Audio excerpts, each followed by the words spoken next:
And a very good morning, good afternoon, and good evening to you, wherever you're watching in the world. Welcome along to the very first round of the Motorsport.ie RTA Mustang Cup. It's the America's Cup. We don't leave North America for one round this season, and we start today here at the Willow Springs International Raceway. The circuit itself, relatively unchanged, really, from the 1950s. A great circuit if you've ever been here, with a more 60-year track history. In fact, in the United States, thanks to its persistence of us racing fans, it was recognised in the state of California in 1996 as an official point of historical interest. And if you've ever seen his Willow Springs with the greenery around it, well, that is quite something. Normally, it's a very desert-like feel with lots of sand and gravel and dead grass along the along the sideways there. But I feel it gives it that utter vibe. My name's Kieran McGinley. We've got Ronan, Hederman, the very, very great gent behind the scenes, working the cameras and the feed for you tonight. And unfortunately, it's just my voice you have tonight, so I do apologise about that. But you'll be fine. We'll all be okay. We're just about to get into qualifying here. We're just finishing up the practice sessions and just having a quick look at those lap times there. It's Ronan Doherty, who's currently at the top of the practice standings on a 1 minute 12.8. It's a fast-flowing circuit here in Willow Springs. A little bit bumpy as well in places, a bit of undulation to deal with as well, but in terms of heavy braking zones, well, there's not many to choose from, so it's going to have this feeling that qualifying is going to be very, very important.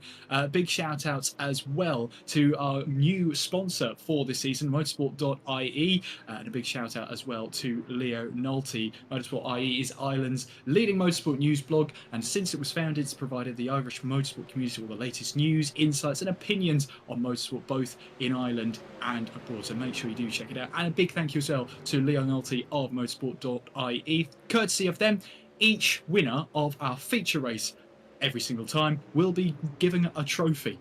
So 8 trophies to give out at the end of each race. Not at the end of each race, I mean at the end of each season, but there we go. We've got 8 trophies to hand out, each after each feature race, and that is all courtesy of Motorsport.ie. Jordan Kelly, having won the Super Formulas last season, in fact that was only a couple of weeks ago, seeing time flies when you're having fun. He'll be looking to try and defend his crown going into tonight's racing action in the Mustangs, and this Ford Mustang GT3, well, it was built for the FIA GT3 competitions and based on a 2024 Mustang Dark Horse model, and it made its debut at the Rolex 2024 at Daytona. And it's a 5.litre naturally aspirated V8 based on a Coyote engine and developed by Ford Performance and M Sport in a collaborative effort. So it's fair to say this beast has a bit of a kick underneath it, but then again, with the name Mustang and Ford, you always sort of knew that was going to be the case. And of course, we couldn't really go anywhere else other than the Americas, in North America. And Ronan, if you have a look at the calendar for this season, it just proves it. We don't leave North America at any point this season. We start tonight here in Willow Springs, and every single week we'll rotate through. We hop off to Texas at the Circuit of the Americas. We have a quick stop off in Montreal in Canada on the 30th of July when we go racing at the Circuit Gilles Villeneuve, and then it's back to the United States for the rest of the season. We head to the Daytona Roval, the road course there, Road America, Mid-Ohio, Virginia International Raceway, before we end the season on the 3rd of September in Laguna Seca. It's fair to say the rest of your summer is sorted here at RTA, and we are very much looking forward to bringing all the action to you.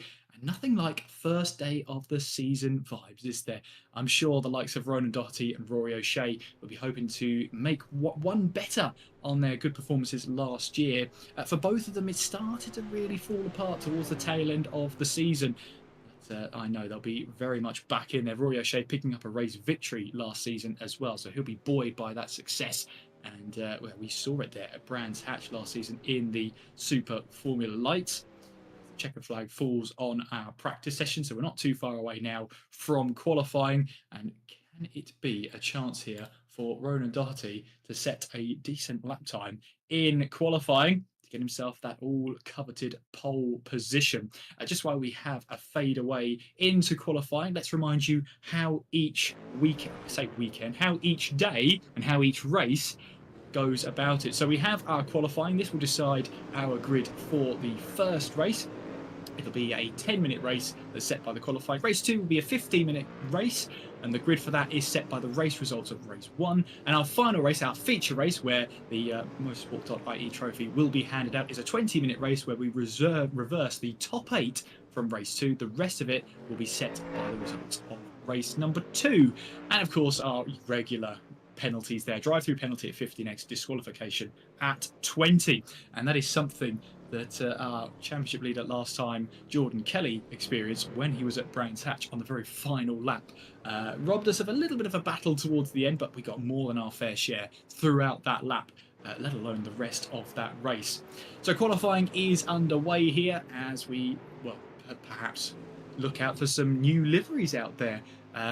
Looking at Jordan Kelly there, he's gone for that real red, white and blue, really giving the American spirit out there. Of course, it's a Mustang. You've got to have an American sort of livery on it.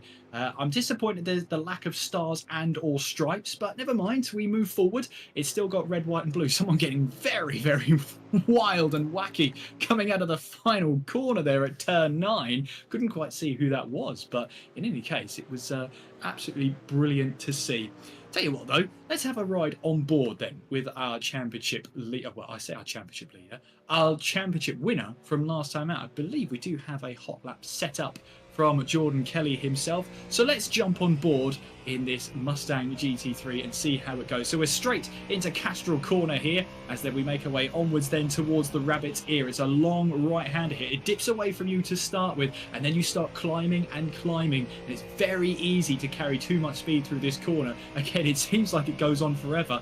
Real potential for understeer then as we head away towards turn 3. Difficult corner, this one, down to second gear. It's a little bit of a blind apex as you head your way through in towards the Budweiser balcony here. Double right-hander to double apex. Make sure you do snap both of them here, as then we'll head away through in towards the next series of corners through this chicane. Then we head away over Monroe Ridge, then again another blind apex before you head down the hill then and go into the slight kink of Wings Leg. And then we have turn 8 then, the sweeper. A little bit of dive in here. We feel a little bit of a bump on the inside as well. A little drop away. You can see how bumpy it is on board with Jordan Kelly. Through turn 9 we go then. Again, you are just making sure the car stays pretty much as good as it can. The left-hand side tyres are going to be screaming in agony, but that is 2.5 miles of the Willow Springs International Raceway. Only 9 corners, but they do go by in a flash then. Whilst we watch that lap then, Jordan Kelly has now gone to the top of the standings then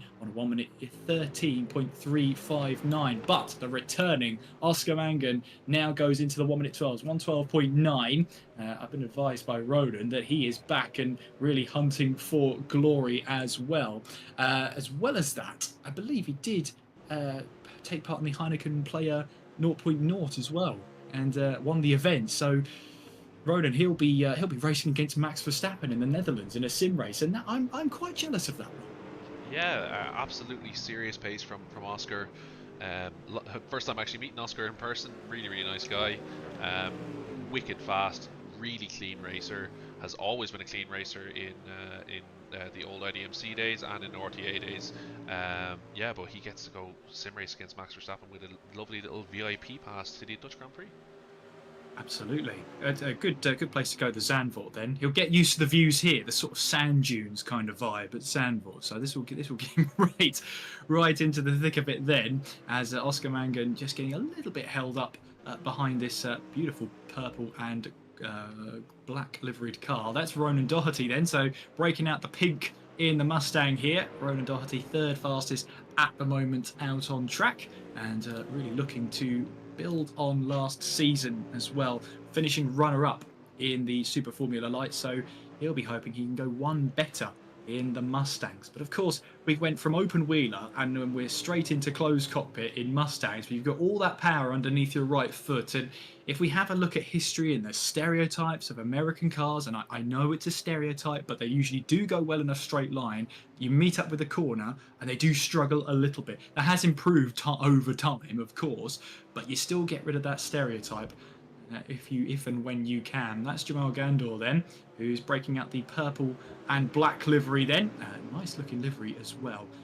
Quite supple, that one. So looking forward to seeing what Jamal Gandor can do. He's currently 5th fastest in this qualifying session. Make that 6th fastest, make that 7th fastest and 8th fastest. I do apologise, Jamal, that was on me. Sean McGoldrick, Dylan McClements and Conor Melia, all in that space of a sentence, managing to go faster. Add Ian May to the mix and Kevin Joyce.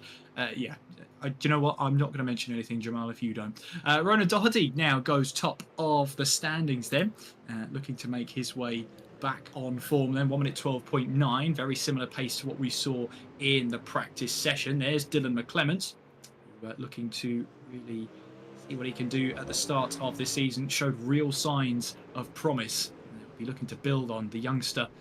I believe, correct me if I'm wrong, Ronan, he is a teenager. I know that much, and I know Evans said his name, said his age quite a few times, but I know he is a youngster and just seems to be growing in talent day by day.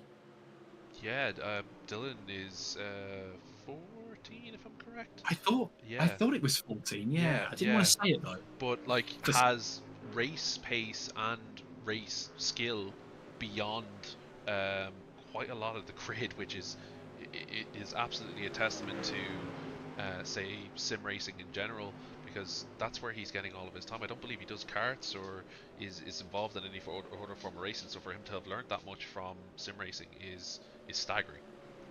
Absolutely.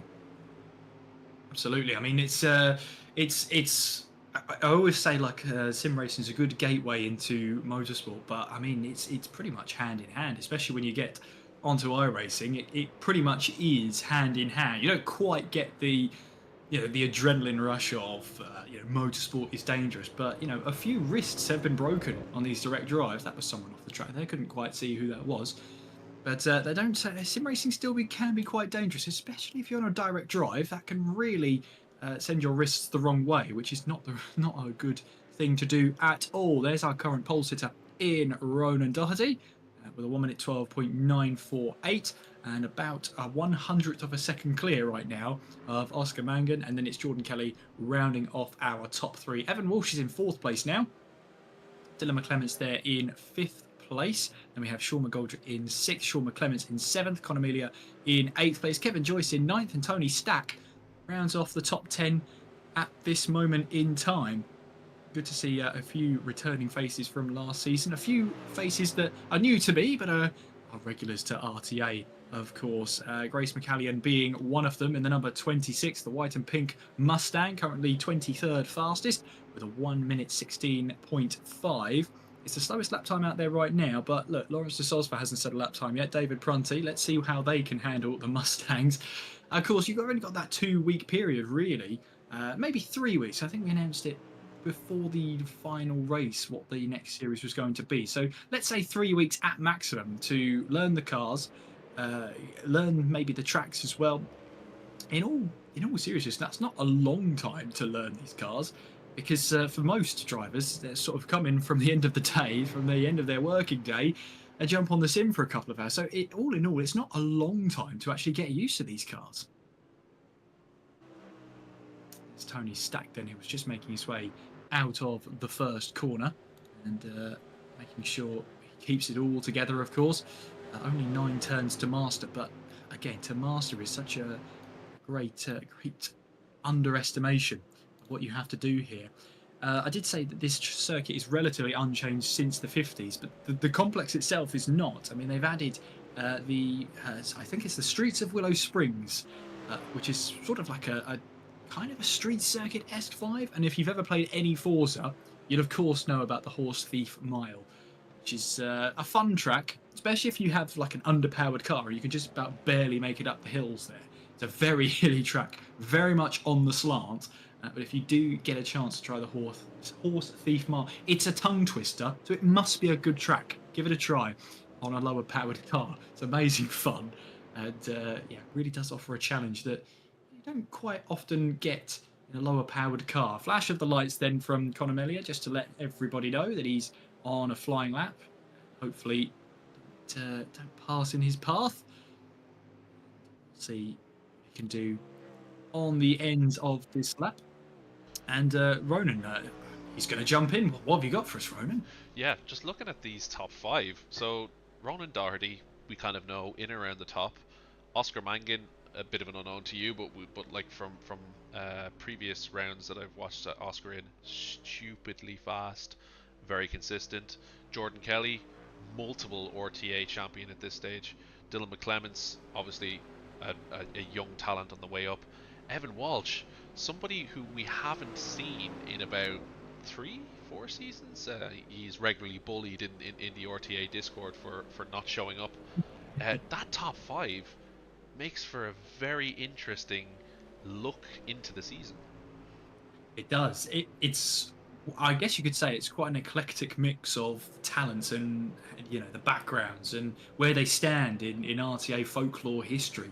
I mean, you've got Jordan Kelly, who's pretty much won everything you could possibly win on all four wheels. Well, that's the number three that's around there. Number three being Ian May, who's just around there, just at the top of the Budweiser balcony. There are worse places to face backwards on. I would say probably Monroe Ridge is probably a worse place. Ah, there we go. The yellow M&M's machine. There we go. Now we're bringing NASCAR into this. That's David Prunty then, who's in the number 21. You are not going to miss that livery, not by a long shot. There's always drivers out there who make it really easy by giving us such a vibrant and different livery that we think, oh yeah, that's David Prunty. Of course it is. We get to enjoy that for 8 races, so I'm very much looking forward to that one. Simon Hutchings, we just saw there briefly, heading his way towards Castrol Corner. And looking to see if he can improve on his P18 at the moment. It's a 1 minute 14.5 from Simon Hutchings at the moment. There's Aaron Dalton. Oh, that was a bit of a squeeze on there.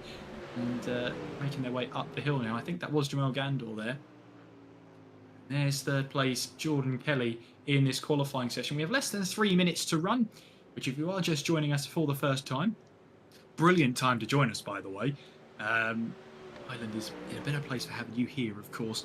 Motorsport.ie sponsoring this amazing event hosted by the RTA, the Mustangs America's Cup. And Jordan Kelly is looking to add another illustrious title here at RTA. He's been in such a rich vein of form that we got last season and the season before. He won the majority of the races, really breaking out his inner Max Verstappen. But just towards the end of last season, we started to see other drivers really start to take advantage. Towards the midway point of the Super Formulas, it wasn't actually, cut in stone as both cars there, the pink and black liveried car, Sean McClements being one of them. Just taking to that sand there, being the lead car in that. I'm going to hazard a guess and probably say that Dylan McClements is the other machine there. Yeah, I did think that. Ronan says correct. I had my suspicions. Right, okay, so we had last season the Super Formulas. I think it was the halo on the car was a different colour, and that's how we could differentiate the two of them. It's going to be a little bit more difficult. I'll have to ask Dylan and Sean what's the difference, because I can't see it just from here. There will be a subtle difference, I'm sure, but it was just easier last season that one of them had a white roll hoop, one of them had a white halo, the other one had an orange one. It was how you could tell between the two. Can't really tell this time. But hey ho, we've got a whole season to work it out. There's Ronan Doherty, so he's in the number 2. I guess that's the big definer in the same livery as the McClements. But Ronan Doherty makes his way across the line. Does he get an improvement on his 1 minute 12.948? No, he doesn't, but that will be his final attempt. So we're getting to see some final attempts here. Kevin Joyce across the line then, 9th fastest, with a 1 minute 13.6 as his fastest. He's had a 1 minute 14 on that last time around. We'll see Oscar Mangan here. I think he's just completed his lap. He won't get another chance to get another one in. But yeah, Ronan's just directing me to the top 3 and the difference between them all. And rightly so, because it's 3/100ths of a second that separates our top 3. Ronan Doherty, 1 minute 12.948. Oscar Mangan, 1 minute 12.961. And Jordan Kelly, 1 minute 12.976. 3/100ths of a second covering our top 3. Ronan, I'm going to have to bring you in for this one because that is almightily close. I'm very much looking forward to seeing how race 1 could pan out. This is what I love to see. This is what makes the broadcast control in the background so good to watch, because if there's more than say 1 or 2 guys that are looking to dominate the season, just seeing that from the outset is excellent, and I can't wait for these races now.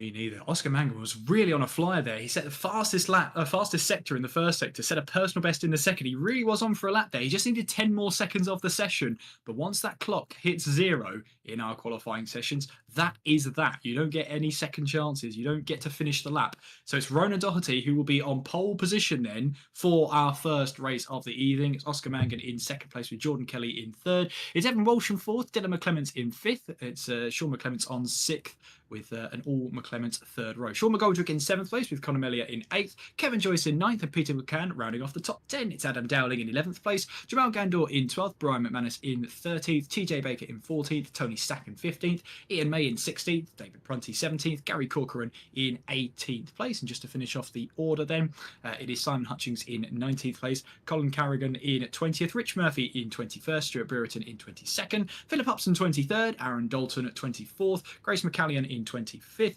and Brian DeBellew, I do apologise, Brian, Byron, it's 26th, and Lawrence de Solsfa in 27th. Byron and Lawrence not setting a lap time in that session, so they'll be starting from the back. We're moments away, though, from kick-starting our season. It will be rolling starts all the way through behind the Porsche then, and we'll see.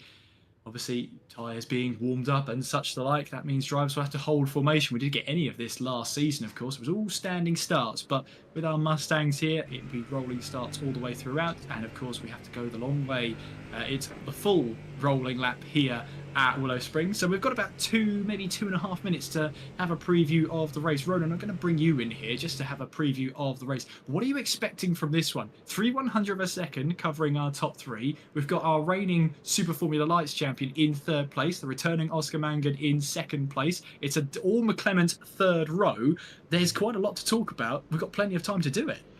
Yeah, to be honest, it's going to be a case of, are the clean guys gonna take to this car straight away and take off, or are we gonna see I think right down to maybe 10th to say 12th place? I think we're gonna see a really tight battle around there. I'm hoping.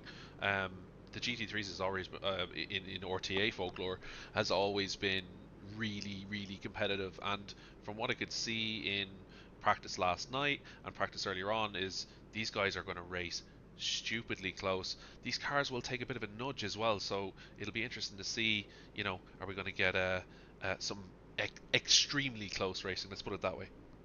I hope so. I really hope so. With the top three that close in qualifying, it's almost whetting the appetite, isn't it? Look at that, all on the second row then is Jordan Kelly and Evan Walsh. What is it? Yeah, look, I get it. It's fine. You can run the same livery, but give us a clue as to who you are besides the number. Never mind. We've got the whole season to figure out all of the liveries here, and a chance as well to figure out our most favourite livery of them all. Gotta say, David Prunty, I believe it is, who's going to be well up my order on that one with the yellow M&M's livery. There he is. He's definitely an early leader in that competition of best livery. If we can have an award ceremony for best livery, that would be fantastic. But there we go. We're not too far away now from getting our first race of the season underway. It's nothing like first race of the season. There's Colin Carrigan just inside of the top 20 in qualifying. The James Dean inspired livery. I love it. Yeah, absolutely. That's one of your favourites then, Ronan, is it? Early steadings? Absolutely. Yeah, but let's get this underway. I agree. Couldn't agree more. Ronan Doherty then has a chance then to lead the field up towards Castrol Corner for the first time. He'll have Oscar Mangan for close company. And you can see now all in formation, 2 by 2. Our Porsche pace car will leave the pits and will enter the pits, I should say. Exit stage left. And we'll get the season underway here for the Motorsport.ie RTA Mustang America's Cup. Get those Mustangs in order. They're about to gallop here away to the start-finish line. They'll get themselves going now, and we will be green flag racing for our first race of the evening, our first 10-minute race, and Ronan Doherty flies away from the pack then up towards Castrol Corner for the first time. It's Oscar Mangan in second place, but watch out behind because that's Sean McClements trying to challenge away Evan Walsh then as they make their way down the hill towards the Rabbits here through this long turn 2. Evan Walsh managing to hold on to that position there, holding the inside line. Further back then, I think that's Connor Melia, who's just up the inside of Sean McGoldrick then, and I think Melia has got that move done. McGoldrick falls to 8th place. Peter McCann is up to 9th place. Then he started 10th in this race, so he's gained a position off the start. So nice start then from Peter McCann as we head our way now through in towards the Budweiser balcony. This was where it could get a little bit sideways, a little bit bunched up. We head our way now down the hill then through the chicane then of 6 and 7. Of 5 and 6, I should say, through then Monroe Ridge, and we'll make our way back down. But that is Ronan Doherty. Our race leader is off. He must have had a moment going over the Monroe Ridge, and our race leader on the very first lap, barely 2 miles into a new season, has absolutely gone off the track. It'll be interesting to see what on earth happened to our race leader, but that's exactly the opposite way of how we wanted to start this season. Let's have a jump on, jump on and see what happened there to our race leader in Ronan Doherty then. So he's making his way now through 5 and 6 then. And he runs a little bit deep then, tries to carry that speed into Monroe Ridge and catches a curve. That completely unsettles the car. So it was really the entry into 5 then. He all just Constantinaed and developed from there, clouting the curb, unsettles the car. And if that's a warning that these curbs are going to be dangerous for these Ford Mustangs, that's the warning that everybody wanted apart from Ronan Doherty. It's handed the lead over to Oscar Mangan. Jordan Kelly now into second place. Dylan McClements and Connor Melia battling away for position. And look at that, Sean McGoldrick takes full advantage, trying to dive up the inside now at turn 6. He's on the outside then as we make our way through Monroe Ridge, but Connor Melia can't quite defend against Sean McGoldrick. Now he's got Peter McCann all over his case then as we head our way through in towards the wings leg. Now we head our way through in towards the sweeper then. Connor Melia has to hang it round the outside. Peter McCann up the inside. We head our way through the sweeper, through now in towards the final corner at turn 9. Peter McCann gets the move done then and moves himself up into 7th place. Very nice start from Peter McCann, 2 laps in, and he is now up from 10th to 7th place. Mangan setting the fastest lap of the race. Kevin Joyce now looking to just twist the knife for Connor Melia. He looks up the inside now, does Kevin Joyce. They run very close together, and actually Kevin Joyce loses a bit of momentum there. There goes Adam Dowling up the inside of Kevin Joyce. He says, "Thank you very much. I'll take that 9th place from you." Fair play to Kevin Joyce. He's still going to have a go around the outside, going through in towards the Rabbits here, but the nature of the corner makes it difficult. How about Kevin Joyce looking for a move up the inside at turn 3, but someone's around. It's Peter McCann from 7th place, who started this race, and there's another one around as well. Is that Simon Hutchings? It is the Welshman around as well, and I think there was another car involved in that. I couldn't quite see who it was, but oh, thank you. It's Colin Carrigan.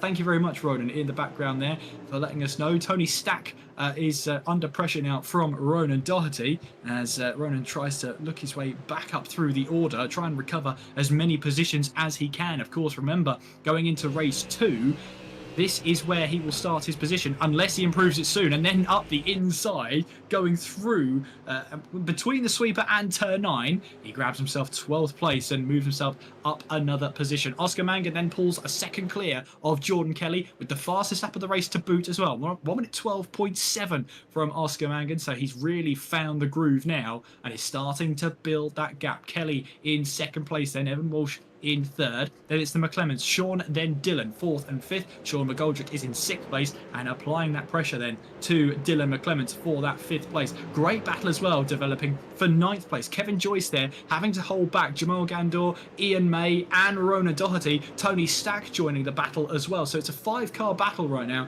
for that 9th place. There is Dylan McClements then riding on the rear bumper. Sean McGoldrick right behind him then as they make their way through the Monroe Ridge, and then we head away down the hill then towards the wings leg, and we'll head away through the sweeper and turn 9 to complete another lap's worth of racing here at the Willow Springs International Raceway. Let's see Sean McGoldrick, he's flashing the lights there, letting Dylan know he's there. I'm sure Dylan knows you're there, Sean. I'm sure he does. Through in towards the final corner then, and a little bit of slipstream here for Sean McGoldrick. Will he get a chance to have a move up the inside in towards turn 1? He certainly will fill the mirrors of Dylan McClements. but doesn't go through with the move in towards the first corner then. But Dylan McClements loses a bit of momentum, and that it just allows the invitation for Sean McGoldrick to absolutely send one up the inside. He's got the inside line through in towards the Rabbit's Ear, but you've got to be careful about overheating those outside tyres on the left-hand side. Well, Dylan McClements doesn't have to worry about that because he's absolutely gone for it then and moves himself back up into 5th place. Sean McGoldrick chasing him all the way there. So we just saw Conor Melia in the background there running a little deep in towards turn 3 there. I think he managed to recover it. Adam Dowling is now within a second of him now. Ronan Doherty, meanwhile, up to 10th place right now, making good way through the field. He's got Jamal Gandor in front of him now for 9th place. Ian May is looking to try and find a way past Kevin Joyce. There's great battles everywhere you look. A couple of spinners in the background there. Was Rich Murphy one of them? He did fall down unordered there. Carrie Corcoran losing the position as well, as Ian May rounding through the final corner, looking to pressure on Ronan Doherty, looking to apply the same pressure to Jamal Gandor. Then we're over the halfway mark of our very first heat tonight, and Ian May then will look for a move up the inside of Kevin Joyce going in towards Castrol Corner. Not quite this time, he's a little bit too far back. Just see how bumpy that can be on entry then in towards the first corner. You've got to be careful about sending a move up the inside. You've got to be confident that you're going to get the move done. This nature, this fast flowing nature of the circuit can really take its toll if you're not careful about it. Dylan McClements can't shake off the attack of Sean McGoldrick at the moment. Both of them squabbling away for 5th place in this race, and in doing so, it has lost them time to Sean McClements ahead. 2 seconds separates Dylan from his brother Sean as they make their way through. But there is Oscar Mangan. He's built a 2-second lead over Jordan Kelly at this point. Evan Walsh is in 3rd place. He's about 1.9 behind Jordan Kelly. Sean McClements, though, is looking to mount a late charge. And I say late charge, we're only got 3 and a bit minutes left of this race. Evan Walsh hold on to 3rd place against Sean McClements. Can Dylan McClements hold on to 5th place against Sean McGoldrick? New fastest lap of the race, Oscar Mangan. 1 minute 12.648 then, as we see a 4-car battle with one running very wide out of the final corner there, which is really great to see. That's, was that Brian McManus, I think that was, who was really getting all sorts of wide out of the final corner, really on full attack. And we see this 4-car battle. Kevin Joyce at the head of it for P11, with Ian May, Tony Stack and Brian McManus joining the fray. See what they can do. Jordan Kelly's fallen down a couple of positions, and he's facing the wrong way, going in towards turn 3 there. Jordan Kelly, last season's champ, in trouble as well. And that might be an invitation, because there's Ronan Doherty, who's just right behind Adam Dowling right now to see if he can find a move here. And that will just be like dangling a carrot right in front of Ronan Doherty to see Jordan Kelly have that moment and fall down the order. What that's going to do now is this battle for 3rd place for Evan Walsh is now turned into the battle for 2nd place. Let's have a look and see what happened then to Jordan Kelly, all on his own then. So this is out of the Rabbit's Ear of turn 2, and then we'll size up turn 3. Did run a little bit wide on the exit there. Heading into turn 3, turns the car in, and the rear end says you're having a laugh. So it looked like he just carried a little bit too much speed into the corner, and the car just simply did not want to play ball anymore. And Jordan Kelly's paid the price for that one. But Evan Walsh then up into 2nd place. Sean McClements now up into 3rd. So this has now become the battle for 2nd with 60 seconds on the clock then. Oh, Sean McClements getting a little bit of opposite lock coming out of turn 2 there. It's the last thing you want to be doing at this point. Got a good chance to score some serious points going into tonight's racing. You do not want to throw it away at this point. But Oscar Mangan now, with all that drama, is now 5 seconds clear of Evan Walsh. And he'll be across the line shortly to begin the final lap of this race then. It's been a really good start for the returning Oscar Mangan, then through in towards the sweeper and then through turn 9, where Oscar will be met with the white flag and one more lap, 2.5 miles left to run in our very first heat. We still have 2 more heats to go as Oscar Mangan crosses the line to start the final lap of the first heat. Evan Walsh and Sean McClements, well, they are on the main straight with Oscar Mangan. Unfortunately for them, they're about 5 seconds behind. Adam Dowling then has to try and fend off the attacking Ronan Doherty. We ride on board with his rear bumper then. Will Ronan Doherty look for a move up the inside there? He wouldn't certainly be against it. He's against it this time though, as they make their way through. Ronan Doherty looking to try and size up the move, carve it up then, because down the inside of the rabbit's ear is where he prefers, up in towards turn 2. Ronan Doherty snatches the inside line away and moves himself then up into 8th place. Very, very important move for Ronan Doherty. Sean McClements then still applying late pressure to Evan Walsh, still within a second of him, but Evan Walsh has managed to place the car perfectly, and there's not many overtaking opportunities available for Sean McClements towards the end of the first heat. Watch out as well for Dylan McClements and Sean McGoldrick as they head towards the end of this one, but Oscar Mangan will be rounding the final couple of corners shortly. Then here he goes then through the sweeper, and then we make our way through in towards the final corner then. For Oscar Mangan then, it's a return to RTA, it's a return to form, and it's a return to the top step. It's Oscar Mangan who wins the first heat here at Willow Springs and puts big points on the board for his championship escapade. Sean McClements to the line, beats Evan Walsh by 4/1000ths of a second. Well, I said he was running out of opportunities. He left it to the very last opportunity to take second place away from Evan Walsh there in 3rd place. Dylan McClements in 4th place, with Sean McGoldrick in 5th. And then it's Conor Melia in 6th place. Jordan Kelly in 7th with Ronan Doherty in 8th. Adam Dowling in 9th with Jamal Gandor rounding off the top 10. It's Kevin Joyce in 11th. Ian May in 12th. Tony Stack in 13th place. Brian McManus 14th. Peter McGann 15th there, rounding off your top 15. Lawrence de Sosva, who didn't set a time in qualifying, up into 18th place.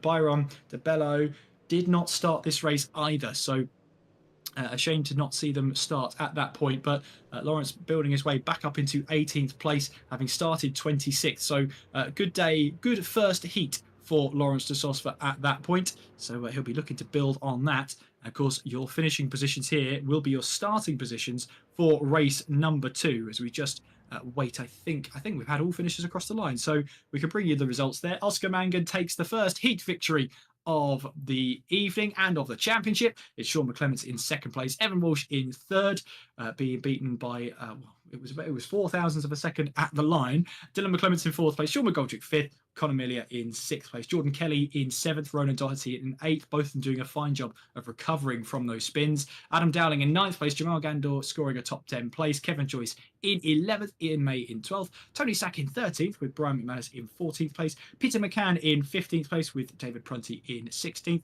Colin Carrigan in 17th place, Lawrence de Sosva in 18th place, and then 19th place is Simon Hutchings, Gary Corcoran in 20th, Aaron Dalton 21st, Philip Upson 22nd, Stuart Brereton in 23rd, Rich Murphy 24th, Grace McCallion in 25th, TJ Baker 26th, and Byron de Bello rounding off our 27. Byron did not take the start. TJ Baker retired early on in the race with Grace McCallion 2 laps down, and I believe was our final finisher of the race.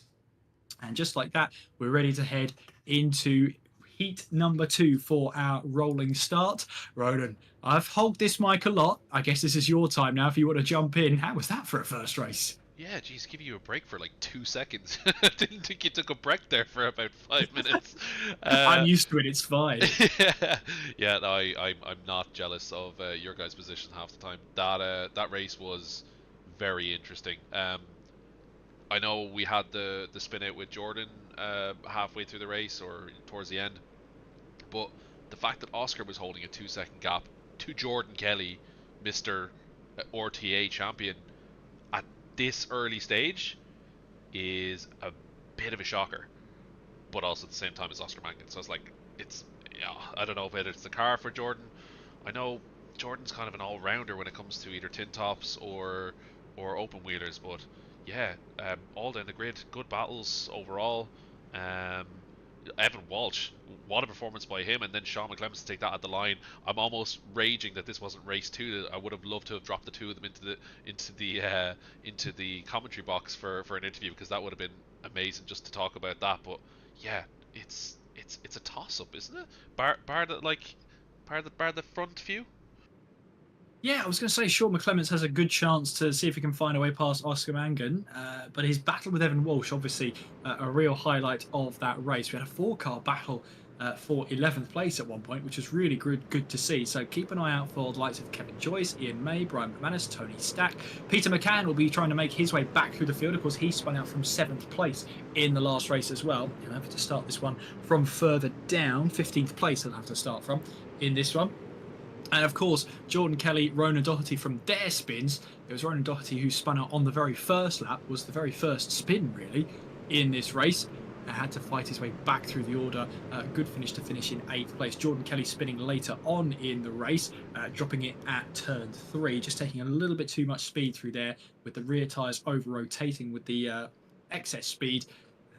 And the car just lost control there, had to recover then to 7th place. Well, as we round our way through in towards the final couple of corners, then the sweeper, and then through turn 9, our Porsche pace car will then exit stage left, and we'll let the Mustangs gallop towards turn 1 once again, with Oscar Mangan in real good stead right now. Taking the first heat victory, he has Sean McClements alongside him, who managed to snatch that position away from Evan Walsh at the start-finish line. With Dylan McClements in 4th place then, Sean McGoldrick in 5th, Conor Melia in 6th place there. Connor struggled from the start then, but did manage to pick up those positions from those spinners. Let's see what he can do this time around. Let's see if he can move up a couple of positions rather than losing out of them in the early stages. Our Mustangs then make their way through in towards turn 9 then. The Porsche pace car letting the field do its magic then. As we head our way towards the line then, all in formation we go then. Oscar Mangan will really get to control this one. He's gone for it now. Oscar Mangan gets heat number 2 underway then. We're racing at Willow Springs once again. Mangan takes the lead then with Sean McClements in 2nd place. Evan Walsh trying to take advantage. He tries to take a much more of an inside line than Sean McClements in towards the first corner at Castrol Corner. Then a couple of cars running wide. Jamal Gandor being one of them in the purple and black livery. Jordan Kelly looking to try and seal the move against Conor Melia then round the outside. There it is. He does the move then. Oh, we got one running wide then coming out of the top of the hill. It was Evan Walsh who just ran wide, but didn't seem to lose too much time there. Dylan McClements able to hang on to the back of his diffuser then, but not much more than that to Evan Walsh's relief there. We head away down the hill then through in towards turn 5 and 6 over Monroe Ridge we go. And Dylan McClements as well, running a little bit wide. That's bait to Sean McGoldrick then. He'll look to see if he can get a nose up the inside then as we head away through the wings leg. And then through in towards the sweeper. Has to back out of it there. Dylan McClements shutting that door very early, making his intentions very clear. Although Sean McGoldrick's making his intentions even clearer. He's going up the inside of turn 9 now. Can he get that move stuck then? I think he did, you know. Sean McGoldrick getting ahead of Dylan McClements. Brilliant move from Sean McGoldrick then, but Dylan McClements is nowhere near done with that one. Ronan Doherty as well, looking for a move up the inside, heading in towards the first corner. Has got to be careful here with his teammate. Down we go in towards turn 2 then, the rabbit's ear. Ronan Doherty does move ahead though of Dylan McClements. And now it's a case of McClements. Does he try and hold up Jordan Kelly a little bit in these early stages? Will the team start to work in the very first race of the season? Doesn't normally seem to roll out that way, but you never know. Stranger things do happen in motorsport and in sim racing. What is not unfamiliar right now is Oscar Mangan has built already a 1.2 second lead over Sean McClements. He's galloping away at the front of the field. You could almost say in a canter at this rate, couldn't you? Sean McClements in 2nd place, Evan Walsh in 3rd, with Sean McGoldrick in 4th, and Ronan Doherty is in 5th place now. And a look at Kevin Joyce, and looking at a move here against Jamal Gandor, going in towards turn 8 there, and has to back out of that, does Kevin Joyce. But he was wise to do it in the first place. Sean McClements, Evan Walsh battling away through turn 9 as we make our way down the start-finish straight then towards Castrol Corner in the cockpit then of Sean McGoldrick. And he'll be looking, where is Evan Walsh? He's a little bit too far back to try and move in towards the first corner. And behind Evan Walsh then, Sean McGoldrick as well, just a little bit too far back at the moment to see if he can find a move up the inside there. And of course we head on to our second lap worth of racing. Simon Hutchings has got past Colin Carrigan as Jordan Kelly looks to see if he can try and apply some pressure here to Dylan McClements as we head away towards the third corner then. As we head away up the hill through in towards the Budweiser balcony now, through towards turn 4. Behind car 4 is Jordan Kelly. Back on the power we go then. As we head away through in towards turn 5 and 6. Dylan McClements runs slightly deep, then Jordan Kelly sees that as an invitation, and we just get a whole screen of 4. Meanwhile as well, Ronan Doherty looking for a move up the inside here of Evan Walsh through in towards the penultimate corner, and that is Evan Walsh who has to cede that position really. Ronan Doherty up the inside, makes his way up into 4th place as Sean McClements, I think, run a little bit too wide on the entrance in towards turn 9. Keep an eye on that one. Oh, there's a spinner. It's Sean McGoldrick. Sean McGoldrick around out of the final corner. He manages to gather it back up and will be able to rejoin. Meanwhile then, that's Ronan Doherty up the inside of Sean McClements, then in towards the first corner. It's door to door. They give each other enough room. McClements has the inside line, then Doherty will have to go round the outside. That's inviting Evan Walsh up the inside as well, but the door quickly closed there by Ronan Doherty to keep that 3rd place there. Well, these two Team DDR teammates are going to be in a bit of a quandary at the moment. They've got 2 Mustangs right behind them, ready to take full advantage. Evan Walsh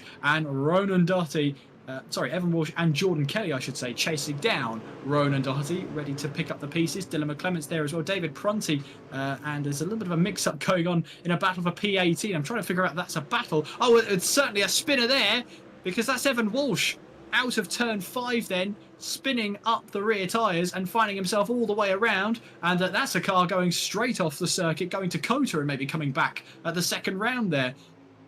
All sorts of action kicking off here. Conor Melia, meanwhile, again, trying to see if he can find a move and make it stick on Dylan McClements, then through towards the final corner. He has done. He's really built on this race then.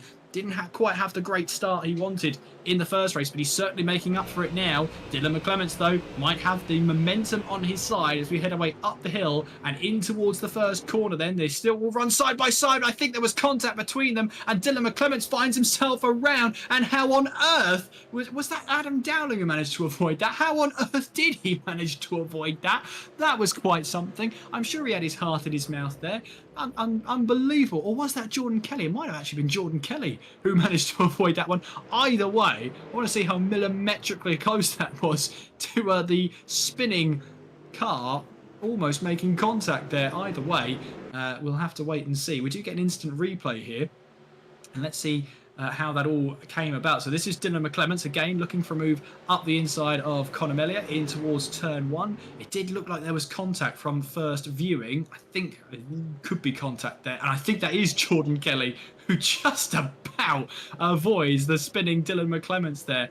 I mean, you know, I wouldn't like to be Jordan Kelly in that position, of course, but wow, did he have to have his thinking cap on there? It's more reactions at that point, isn't it? That's how it normally goes down.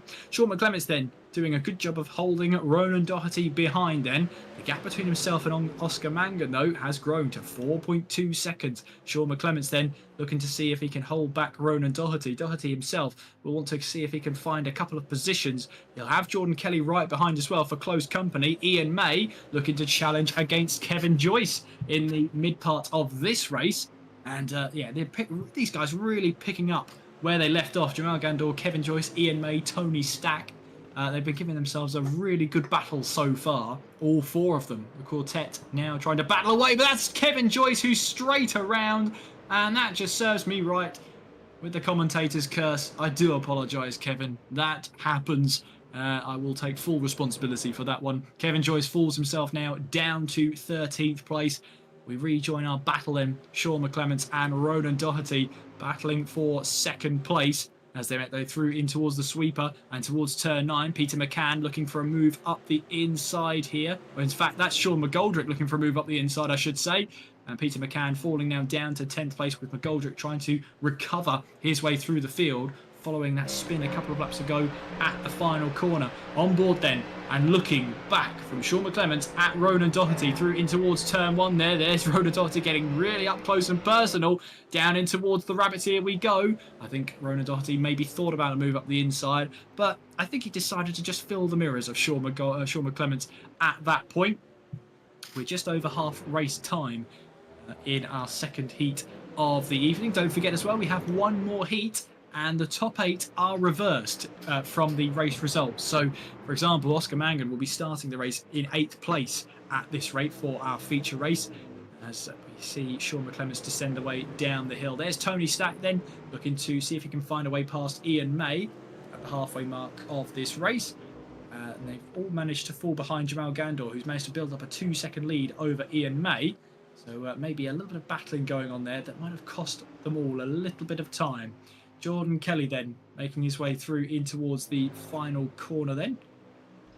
Yeah, I was just going to say, Jordan Kelly got extremely lucky. At one point there, he was actually about 2 cars back from Ronan and seemed to be getting held up quite a lot. And with all the chaos, Jordan is actually just basically sitting in a nice little tow from Ronan and getting a small bit of opportunity to just basically slingshot himself past whoever Ronan is fighting.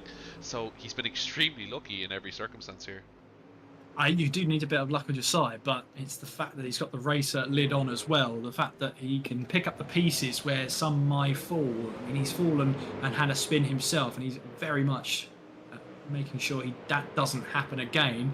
Oscar Mangan now 5 seconds clear of this battle for P2, but the trio there of McClements, Doherty and Kelly really giving us a good show there. There is Oscar Mangan. Normally, if you're leading the way and we don't see a lot of you, that's normally a good sign.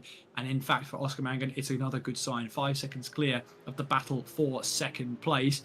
Sean McClements then only 3/10 ahead of Ronan Doherty, with Jordan Kelly lubing, ready to pick up the pieces. He'll have the popcorn for now, but I'm sure he'll throw that popcorn aside and get straight into the thick of the action. Oh, he's run wide himself though. Well, throw that popcorn away he did, but right round at the final corner, just ran a little bit too wide, and Conor Melia there gets a free position out of all of that. Jordan Kelly there, 2 mistakes in 2 races. This is not the Jordan Kelly we know. Meanwhile then, Ronan Doherty trying to go for a move up the inside, but there's contact made, and Doherty again is around. This time though, at the first corner, Ronan Doherty and Jordan Kelly spinning themselves silly at this moment. I haven't seen this many spins from them in the entirety I've been with RTA, and they've pulled out 2 spins in 2 races. Unbelievable. Jordan Kelly, those recovered to 4th place. Ronan Doherty back into 6th place, but he's now going to be under pressure with overheated tyres against Ian May and Sean McGoldrick, who as well had a moment in this race as well. But that's Ronan Doherty again around at turn 3. What is going on in this race? This is unbelievable. What's going on in California? This is unbelievable. Well, Oscar Mangan is just keeping his cool all the way through this right now. And with 4 minutes 15 on the clock, he leads the way. Another spinner, that's Peter McCann, who goes for a spin as well. As Lawrence de Sosva gets a little bit tail happy as well. Have the temperatures on the track and the tyres have just absolutely shot up. Because everyone's struggling out there at the moment. Peter McCann looking for a move up the inside of Tony Stack then. So that's Peter McCann back into 8th place. It just seems like someone's put some grease on the circuit all of a sudden. Everybody's struggling for grip out there. Oscar Mangan, Sean McClements and Conor Melia really have no complaints at this point. Although Melia, I was going to say Conor Melia might have a couple of complaints. He's got Jordan Kelly right in his mirrors.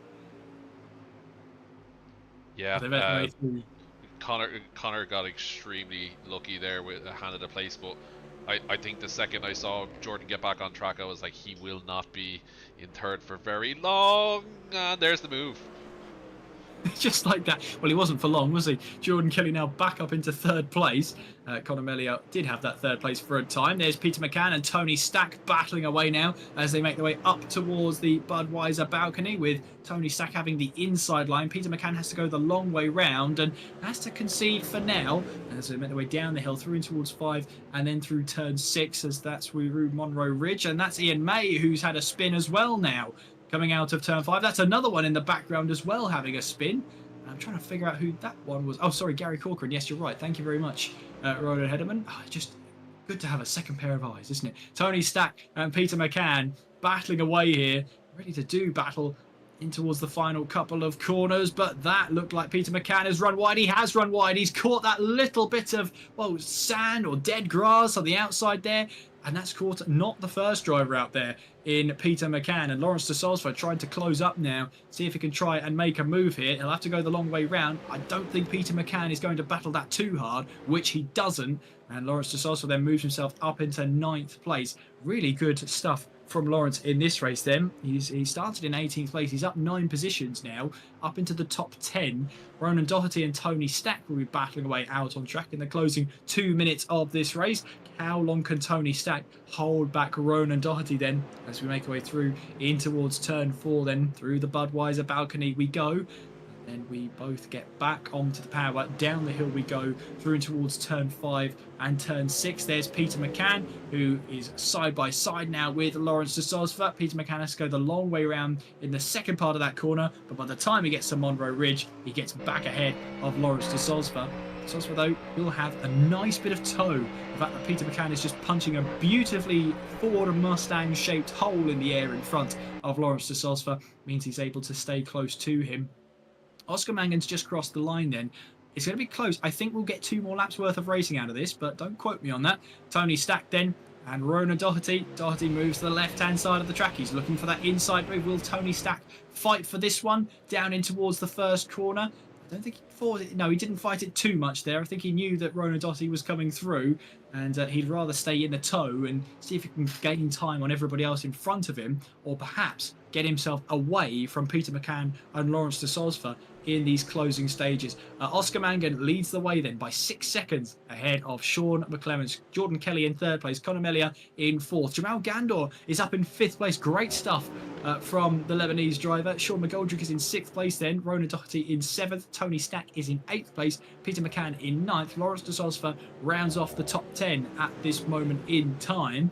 And, well, it's been all sorts of spinning around. We'll see if what Oscar Mangan is up to at the moment, because we've got about 20 seconds left on the clock. Where is he? He's just now starting the final lap of the race. The white flag is out then, with Sean McClements having a 6-second deficit to try and make up. And it's Peter McCann and Lawrence de Sosva who are battling now through in towards turn 8 and then through in towards turn 9 then. McCann holding on to that position right now as de Sosva applies that pressure. Oh, but he gets a little bit of curb on the exit there. That's a very dangerous curb to be playing games with, especially on the final lap. De Sosva manages to gather it back up, but he's lost that momentum he has as an advantage over Peter McCann. Willow Springs is such a circuit that demands the momentum. If you lose any bit of it, it will punish you for about 2.5, 3 miles before you get the speed back up and the momentum back onto your side. Jamal Gandor and Sean McGoldrick is making sure he's getting himself ready in the action. Can he grab 5th place for Sean McGoldrick before the end there?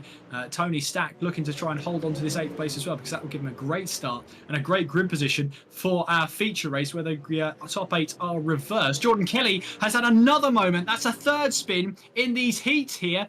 And is that going to be Jamal Gandor, who could try a move? He'll have to go the long way round if he wants this move to stick. Through goes Jamal Gandor then, around the outside at turn 8. And also, look at this. This is Sean McGoldrick taking full advantage of that as well. Jordan Kelly down to 6th place there as they make their way towards the line. Oscar Mangan, meanwhile, has taken the checkered flag. He wins the 2nd heat of the championship. Sean McClements in 2nd place, with Jamal Gandor in 4th place. Conor Melia in 3rd there. Sean McGoldrick in 5th. Jordan Kelly in 6th place there. Ronan Doherty across the line in 7th place. Tony Stack takes reverse grid pole position with that 8th place. Peter McCann just about getting ahead of Lawrence de Sosva at the line. Brilliant racing between those two to round off the top 10. It's Evan Walsh in 11th place. Dylan McClements in 12th. Ian May in 13th. David Prunty 14th. Adam Dowling is chasing him towards the line though. There is Adam Dowling across the line to finish in 15th place for our top 15. Wow. Did that race have a little bit of everything or what? That was... I can't even describe how that was going right now. Grace McCallion, meanwhile, in 18th place, with Simon Hutchings trying to chase her down through in towards the final corners we go.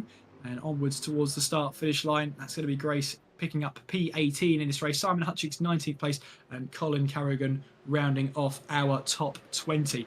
But a race here that seemed like most drivers didn't have a lot of grip out there. It was Oscar Mangan who managed to take home the 2nd heat victory of tonight and of the series as well, with Sean McClements in 2nd place. Conor Melia in 3rd place, with Jamal Gandor 4th. Sean McGoldrick in 5th place. Jordan Kelly in 6th with that late spin.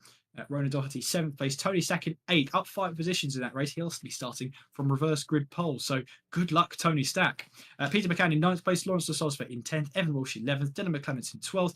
Ian May 13th. David Prunty 14th. Adam Dowling 15th. Rich Murphy 16th. Philip Upson 17th. Grace McCallion 18th. Simon Hutchings 19th. Colin Carrigan in 20th, and we have non-finishers Kevin Joyce in 21st, Stuart Brewerton 22nd, Gary Corcoran 23rd, Brian McManus 24th, TJ Baker 26th, 25th, my apologies, Aaron Dalton 26th there, with non-starter Byron DeBello rounding off our 27 drivers in this race.